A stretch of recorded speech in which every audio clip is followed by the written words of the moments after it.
अब भीतर आकर इस प्राणहीन महल में प्राण फूको पुत्र। सीता के साथ गृह प्रवेश करो पुत्र।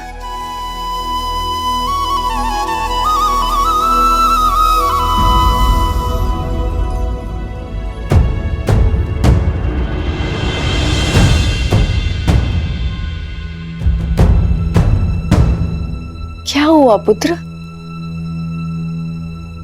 इन हाथों ने पुण्य स्थापित करने के लिए बहुत बड़ा पाप किया है मां।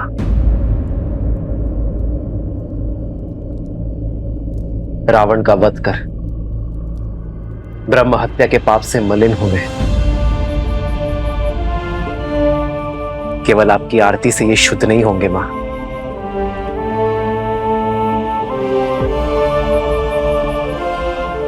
तो क्या हमारे स्नेह में या आरती में कोई कमी रह गई है पुत्र? आपके स्नेह में कोई कमी नहीं है मां, कमी है माताओं की उपस्थिति में।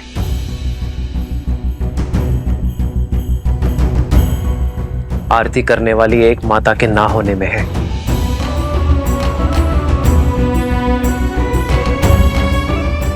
इस आरती के लिए मेरी माता कैकेयी के 2 हाथ कम पड़ गए माता। कैकेयी के दुख और लज्जा का भान नहीं है तुम्हें। कहती है फिर तुम्हें कभी मुख नहीं दिखाएगी। उसे भय है कि तुम्हारा सामना करने में वो सक्षम नहीं। उसने संदेश भिजवाया है कि वो राम से दृष्टि मिलाएगी तो वो जी नहीं पाएगी। उसकी आत्मा उसका शरीर छोड़ देगी। और तुम्हारे गृह प्रवेश में वो कोई अपशगुन नहीं चाहती। फिर तो वनवास से भी बड़ा संकट हो जाएगा मां। माता कैकेयी का ना आना अपशगुन होगा। मेरी माता कैकेयी के आशीर्वाद के बिना मैं नगर में तो प्रवेश कर गया, किंतु गृह प्रवेश नहीं कर पाऊंगा। प्रवेश नहीं कर पाऊंगा। प्रवेश नहीं कर पाऊंगा। रघुनंदन तो बन गया, किंतु रघुकुल का राजा नहीं बन पाऊंगा।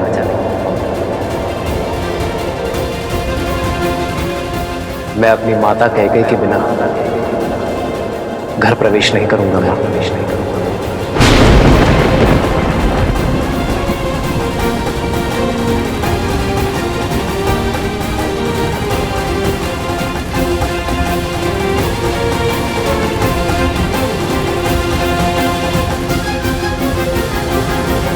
राम, आपकी प्रतीक्षा केवल रघुकुल का यह आंगन ही नहीं, अयोध्या का हर आंगन कर रहा था।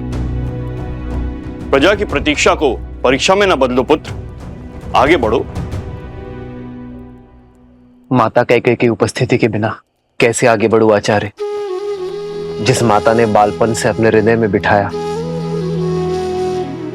उन माता कैकेयी की अनुपस्थिति में अयोध्या का राज सिंहासन कैसे संभालूं? भैया, सूर्य का धर्म होता है सबके लिए उदय होना, और केवल एक के लिए वह अपने कर्तव्य से पीछे नहीं हट सकता। लज्जा का भार ममता पर हावी है, और इसीलिए रानी कैकेयी ने स्वयं को एक कक्ष तक सीमित कर लिया है। जब मन में ही ग्लानि हो तो आशीर्वाद के लिए हाथ कैसे उठ सकते हैं? और केवल उनके लिए आप अयोध्या की प्रजा को आशीर्वाद देने उठे हाथों की उपेक्षा नहीं कर सकते। आइए ना भैया, गृह प्रवेश कीजिए ना। घर क्या होता है भरत?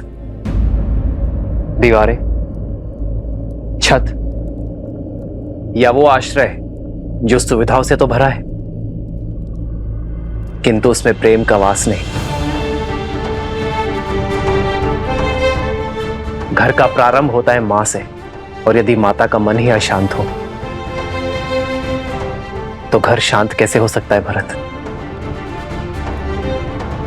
यदि आज मैं अपनी माता की लज्जा का अंत ना कर पाया तो उसी ग्लानि का अंग बनना स्वीकार है मुझे। माता कैकेयी के आशीष के बिना मैं गृह प्रवेश नहीं करूंगा।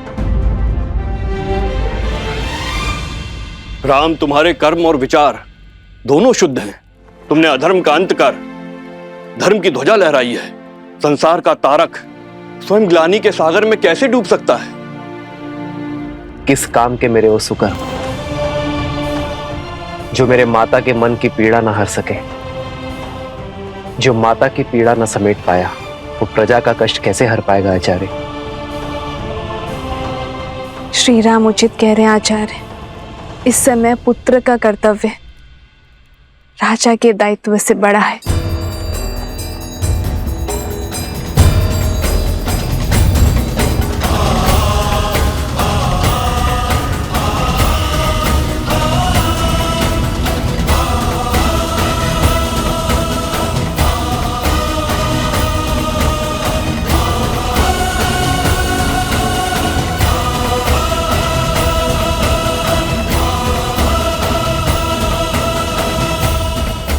जब तक माता कह के गृह प्रवेश की आरती नहीं करेंगे सियाराम के पग इस घर की चौखट को नहीं छोड़ेंगे।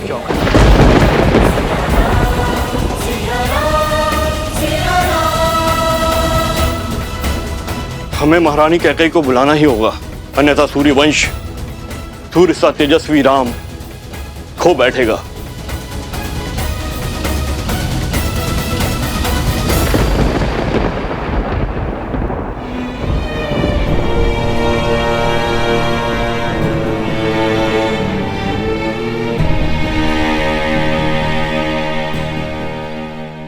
कस के पकड़ो, आंखें लक्ष्य पर, प्रत्यंचा तनी हुई। अब इसे खींचो और छोड़ दो।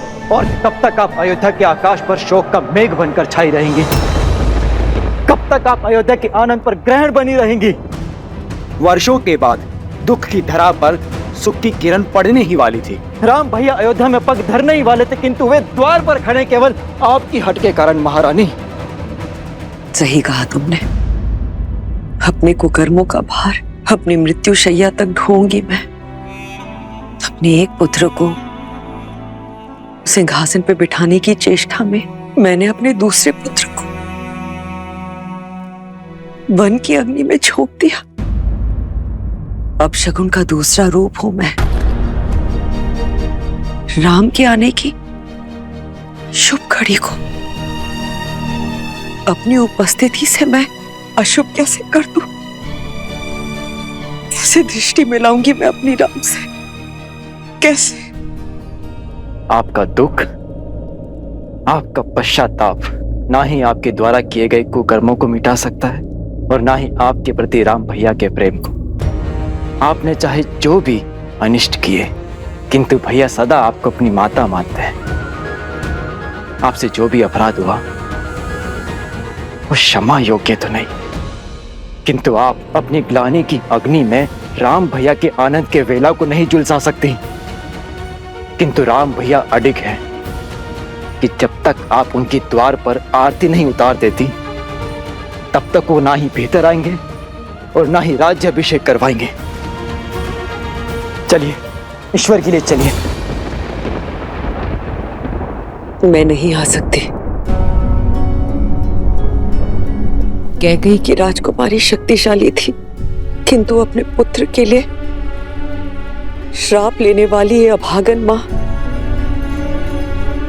दुर्बल है। भय है मुझे कि अपने राम के समक्ष आते ही मेरा हृदय मेरे साथ कोई छल न कर बैठे, मेरी धड़कन रुक न जाए। यदि ऐसा हुआ तो एक बार फिर मेरे राम का मार्ग रुक जाएगा। मेरी मृत्यु के कारण मेरे राम के आगमन की शुभ घड़ी अशुभ घड़ी में बदल जाएगी। नहीं, मैं ये पाप कदाचित नहीं होने दूंगी।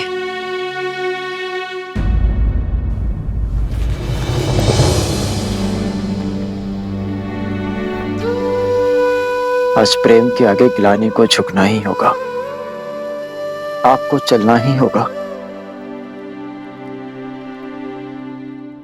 नहीं चल सकती मैं भरत। क्षमा कर दो मुझे। समझाओ मेरे राम को कि मेरा मन और विवेक मेरे वश में नहीं। अब तो प्रभु से सिर्फ इतनी ही प्रार्थना है कि मैं शीघ्र ही अपने राम को राज सिंहासन पर बैठे हुए देखूं। उसके पश्चात मैं निश्चित रूप से अपने प्राण त्याग सकती हूँ।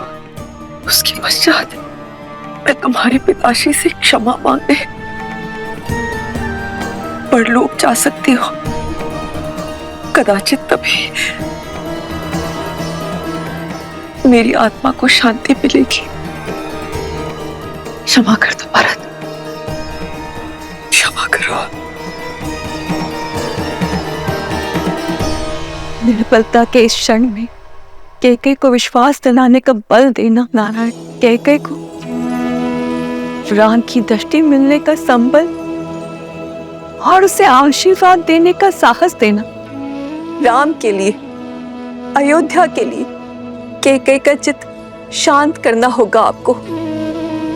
उसे ये विश्वास दिलाना होगा कि उसका आशीर्वाद श्राप नहीं, अयोध्या की कल की नींव है। हे भगवान, हमें तारिए। 14 वर्ष तक अयोध्या ने प्रतीक्षा के आंसू पिए हैं। इस प्रतीक्षा का अंत कीजिए। अब क्या होगा? महारानी कैकेयी बाहर आएंगी या नहीं? ना आए तो ही अच्छा है, जिसके कारण हमारे राम ने इतने कष्ट भोगे, महाराज दशरथ ने प्राण त्यागे, उसकी तो छाया हमारे भावी महाराज पे पड़नी भी नहीं चाहिए। सीते, यदि आज माता कैकेयी का सम्मान स्थापित ना हो पाया तो कभी नहीं होगा। संसार यही कहेगा कि अपनी पत्नी का मान बचाने के लिए महायुद्ध लड़ने वाला राम अपनी मां का सम्मान ना बचा पाया। जो भक्त ग्लानि के बेड़ियों में बंधे हो, वो आपके पास कैसे आएंगे आर्य? जब जड़ें सूखी हो तो केवल पत्तों पर पानी डालने से वृक्ष हरा नहीं होता। जड़ों को सींचने से उसके प्राण जागते हैं। आप पहले भी कर चुके हैं आर्य। पहले माता अहिल्या थी, अब माता कैकेयी। आपको उनके सोए हुए मन को जगाना होगा आर्य। यदि पत्नी तुम जैसी धर्मात्मा हो तो व्यक्ति के लिए कोई लक्ष्य असंभव नहीं है सीते। धन्यवाद। श्री राम राम राम श्री राम। महल के स्थान पर ये कहाँ चले गए श्री राम?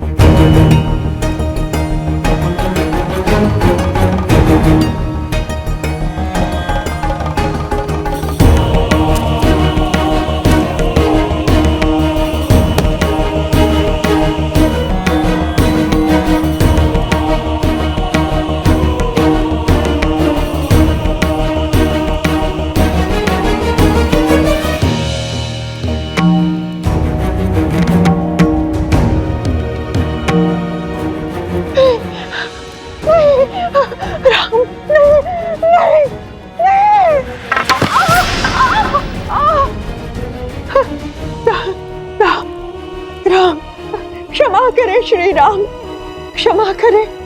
ये दुष्टा अपने सारे अपराध स्वीकार करती है। मैं आपके पग पड़ती हूँ प्रभु।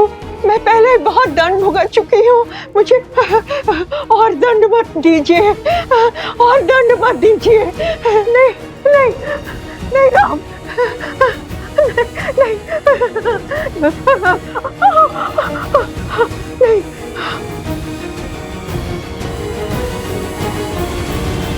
क्या श्री राम क्षमा करेंगे इसे? इतना करने के पश्चात तो रावण को भी क्षमा नहीं मिली थी। इसे तो जितना दंड मिले उतना कम है। यही तो थी जिसने महारानी कैकेयी के मन में अधर्म का, अन्याय का और ईर्ष्या का बीज बोया।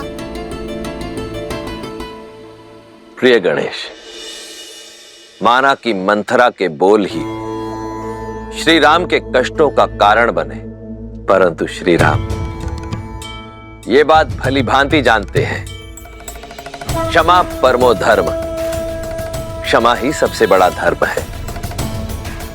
श्री राम रूपी ज्ञान की गंगा में गोते खाने के लिए सज्ज हो जाओ पुत्र।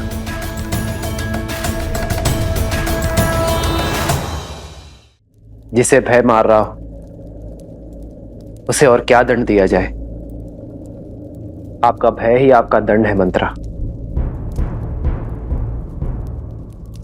किंतु तुम यहाँ?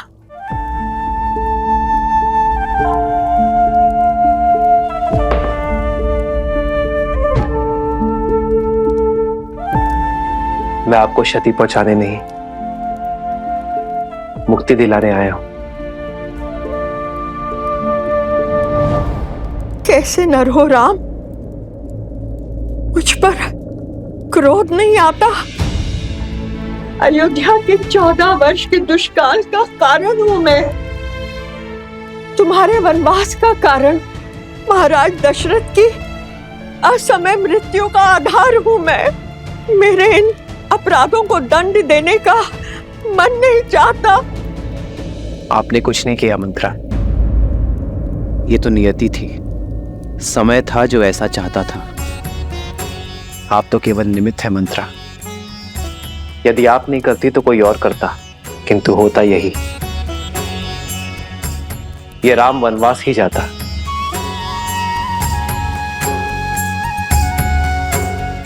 निमित्त बनने का दंड तो आप भोग चुकी हैं, अब बारी मुक्ति की है।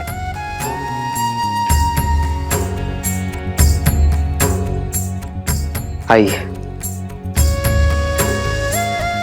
आइए मंत्रा।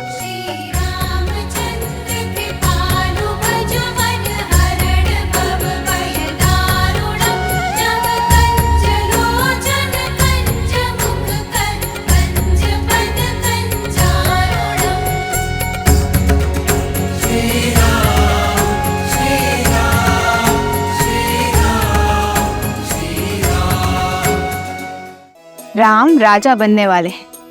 यथा राजा तथा प्रजा। राजा की क्षमा प्रजा के लिए दया और करुणा का उदाहरण बनती है। श्री राम ये जानते हैं कि जो हृदय क्षमा कर सकता है वही हृदय सच्चा न्याय भी कर सकता है। अच्छा, तो मंत्रा को क्षमा कर श्री रामनाथ केवल स्वयं करुणा दिखा रहे हैं, बल्कि अपने प्रजा को भी करुणा का पाठ करा रहे हैं। हाँ पुत्र, श्री राम वो राजा नहीं जो केवल युद्ध जीतकर अपनी शक्ति और राज्य का विस्तार करे। श्री राम तो वो राजा हैं जो मन जीतकर सबके हृदय के सम्राट बनना जानते हैं। और आज मंथरा को क्षमा कर उन्होंने इस संपूर्ण संसार को राम राज्य की एक झलक मात्र दिखाई है। वो राम राज्य जिसकी सबसे बड़ी शक्ति है अपने क्रोध और द्वेष पर विजय पा लेना। अपने इस कृत्य से श्री राम ने संसार को यह दिखा दिया कि एक राजा का सबसे बड़ा बल है क्षमा करना।